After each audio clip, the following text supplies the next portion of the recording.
Welcome to your in-depth horoscope forecast for week commencing the 24th of August for the Sun or the Ascendant.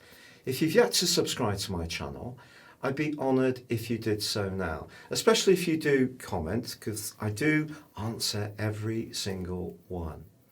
Also, you can join Elisa and I on the daily astrology and video show. You can see your written daily horoscope there. I explain the dominant astrological feature of each day. Elisa gives a more spiritual dimension. Or you can download now, free, beneath here, your natal horoscope report to find out exactly where all your planets are located. Now this week begins with the Sun in the sign of Virgo still, along with Mercury. Now Mercury, of course, is the ruler of Virgo, so this presents an opportunity for precision. But we're going to need it this week because on Tuesday there's a quarter moon in the more exuberant, buccaneering sign of Sagittarius.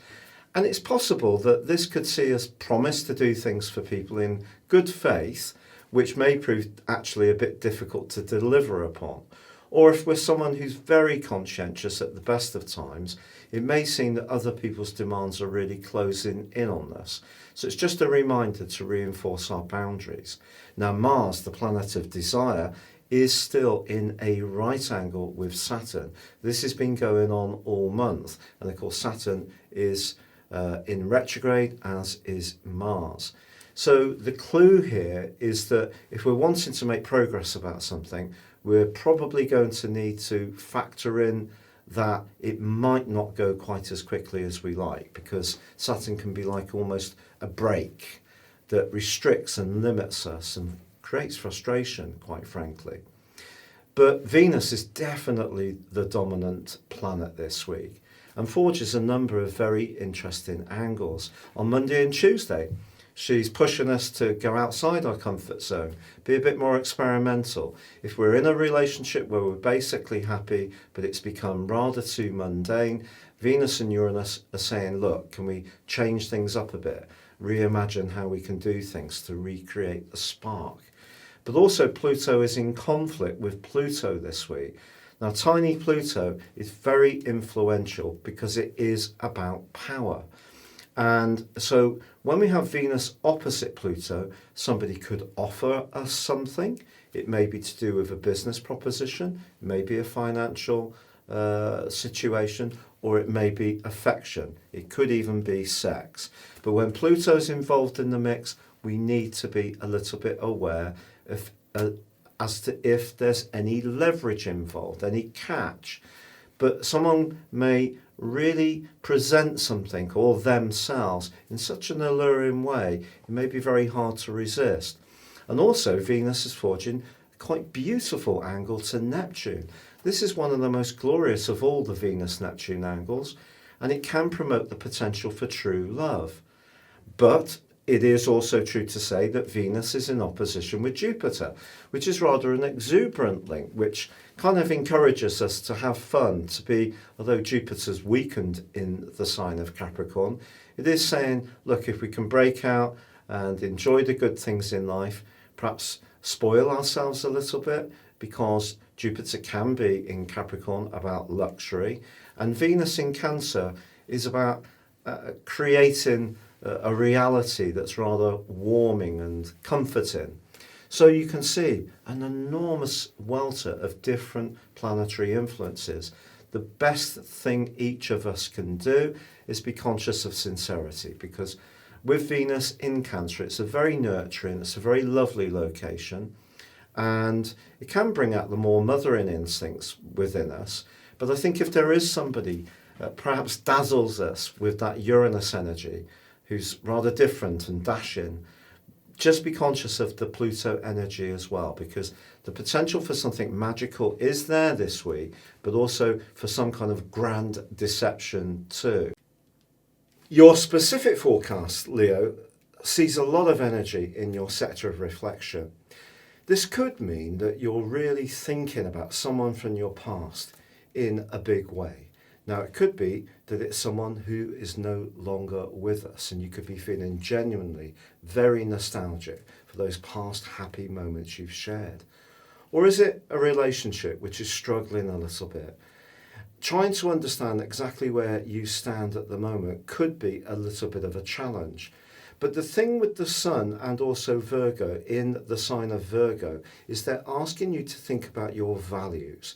And whatever decisions you're trying to make, whether it's financial ones or relationship decisions, be guided by your core values because they will keep you safe.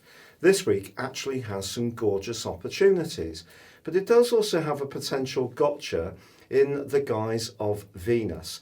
Now, Venus is locked away in a very sentimental part of your situation, but one which could be seeing you thinking very carefully about a current relationship or situation. Now, Venus is in opposition with Pluto. That gives us a sense of yearning. Now, it could be just at a very practical level that because of the demands you and a partner have, that a lot of the domestic load falls to you. But if you're someone who's kind of let this happen because you're being a bit too giving, and over time it's changed the expectations between you and also closed off your opportunity to be more of a free spirit, well, do speak out, say how you feel, because with Mars squaring with Saturn through to the middle of October, your frustration will continue to mount unless you do find new avenues to explore. But whatever decisions you make this week, do be guided by your core values, because with the Sun and also Mercury in your second solar house, they're not here just about money. They are here about your basic self-worth. So if you are being a bit too obliging, taking too much responsibility for too many people, not setting your boundaries firmly enough, and at the same time feeling very conflicted, deeply, emotionally about relationships, then I think it would be a good time to reassess your expectations, talk to someone that you can absolutely trust, and if you can, try to understand that for all of us, this year and this incredibly difficult set of planetary influences are ones that we're all trying to work with and come to terms with. And essentially, when Mars is in a square with Saturn, that old French philosopher Jean de La Fontaine comes to mind. Patience and the passage of time do more than strength and fury. So rather than getting overwhelmed with what you can't achieve, do focus on the things you can influence, but most of all, seek some support for the very deeply held emotions that you are experiencing of a more relating kind. Thank you so much for having joined me. It's been a real pleasure being with you. If you'd like to ascend above your zodiac sign and embrace more serious astrology, please check out my affordable range of astrology reports. You can get 30% off a forecast and a character analysis, or you can check out my one-to-one consultations and see my testimonials below. But for now, stay safe, take care, and good luck.